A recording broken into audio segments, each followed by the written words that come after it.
Hello, we are together, Dr. Eugene Tardy, living legend of ENT and facial plastic surgery. So I didn't want to miss this chance to ask some questions to him. So welcome. Good afternoon. Thank you so much for accepting Nice to be here. this small interview. So I want to ask you, where were you born? I was born in Indiana, which is a state in the middle of the United States, in a little town in southern Indiana. And which medical school you graduated? I went to Indiana University, completed my medical school training there, then went to Chicago to the University of Illinois. And the residency? Did my residency there and my fellowship, then stayed on the faculty for 40 years. Great. And how did you decide to be a facial plastic surgeon?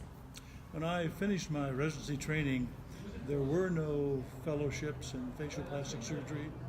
There were no training programs in facial plastic surgery, but I became interested in rhinoplasty and other aspects of reconstructive plastic surgery as a resident. My chairman, who was a very wise and distinguished man, decided that he would like me to stay on at the university, on the faculty, and develop a division of facial plastic surgery. And so we did that, and it is still there today and thriving. And how long have you practiced? Practiced for 40 years in Chicago. Also in private practice or just in the university? Half time in private practice and half time at the university. When did you start your teaching activities in Europe and how? And would you like to share with us a few anecdotes related to those meetings? One of the first inter-European and inter-American meetings was held in Germany. I think it was in 1970. And we took several representatives from the United States. I was the youngest, and there were many representatives from Germany and Europe as well. We had a wonderful meeting in Germany at the Kopf Clinic, and that was the beginning of several successive inter-European and inter-American conferences that were held. And which courses in Europe affected you most? I think probably I've spent more time teaching and learning in Germany than any other country, but there are a number of countries that I think have contributed to my pleasant learning and understanding. Germany probably stands out, though, as the most effective. And who were your closest friends in Europe? Well, that would take a long time to go through all of that. I have many friends in Europe. Sadly, at my age, we're beginning to lose a few of those people. Tony Bull, who really was the instigator of and developer of facial plastic surgery from Great Britain, who now, unfortunately, we have lost, was probably my closest ally and closest friend. And we worked together and published together, taught together for many years. In Germany, many different professors have been close friends. Same is true in Turkey as well, in Spain. Each country seems to have its standout teachers and professors, and they've all become good friends. And have you accepted many visitors from Europe? Well, for the last 35 years, we've had a fellowship program in which we train 2 fellows each year. And in addition to that, we have visitors regularly who come really from South America and Europe, around the world, who come to visit the operating room. So that's been going on for about 35 years. And do you remember how European Academy of Facial Plastic Surgery was founded? 2 people, I think, are most responsible for that. Tony Bull from Great Britain, as I just mentioned, and Klaus Walter, who had part of his plastic surgery training at the University of Michigan in the United States, combined their talents and capabilities to develop what ultimately became the European Academy of Facial Plastic Surgery. They were the instigators. They did the difficult work of bringing together disparate countries in Europe who all had different training responsibilities and mechanisms they were able to gather those people together as an amalgam and develop what really now is a wonderful organization. And how and when did you start the idea of publishing a journal for European Academy of Facial Plastic Surgery, and how did it go? At the time we began the journal, there were no publications of any kind in facial plastic surgery. There were publications, of course, in plastic surgery. There were publications in otolaryngology, but none in facial plastic surgery. And so again, with my good and close friend, Tony Bull, we began the facial plastic surgery monographs published by TEMA, which is still under good direction today and has become even better as the time has gone along. I think it's also the official journal of the European Academy as well. And how do you define good teaching? Well, good teaching, I suppose, has many definitions. Teaching has to be understandable, it has to be effective, it has to be based on good experience and good judgment. And if it translates to surgical skills or surgical knowledge that the learner can take, deliver to his operating room and to his patients, then that's good teaching. What direction would you advise to younger colleagues in terms of research and career interest?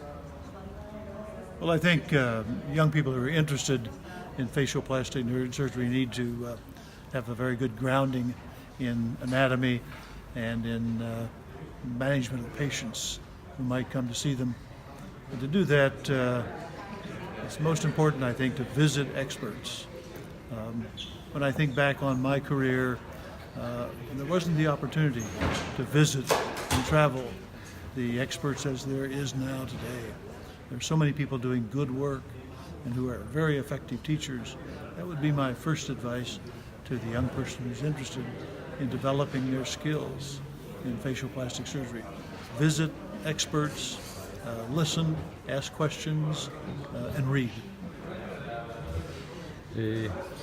How would you go about being an advocate and resource for the use of technology in the teaching and learning process?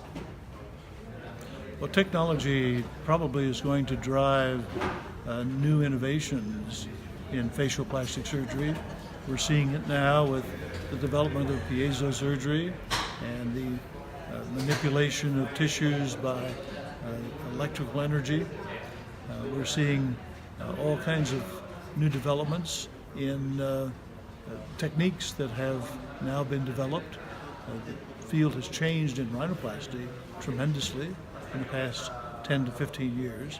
I'm sure that will continue with smaller micro instruments, instruments which cause less tissue damage, can be manipulated from afar, and my hope is that that instrumentation may develop to the point where surgical dissections can be done with minimal excess. And what courses you have created or participated in the past? Well, we've held rhinoplastic courses and facial plastic courses for other areas of facial plastic surgery in Chicago since 1970. We gave the first fresh cadaver dissection course in Chicago at Cook County Hospital in 1970.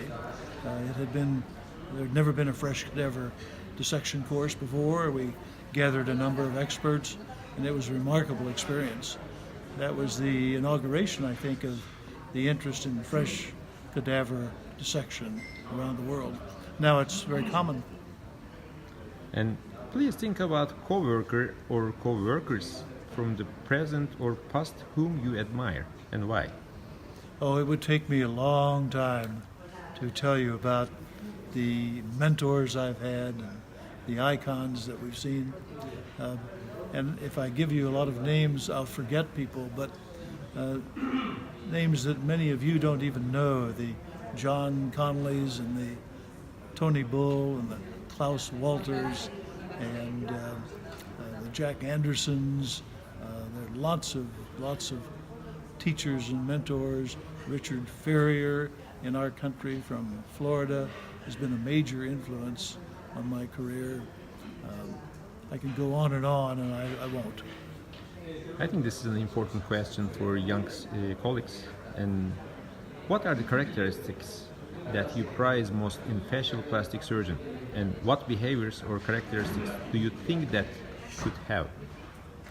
Well, I'll probably get myself in trouble if I answer that honestly.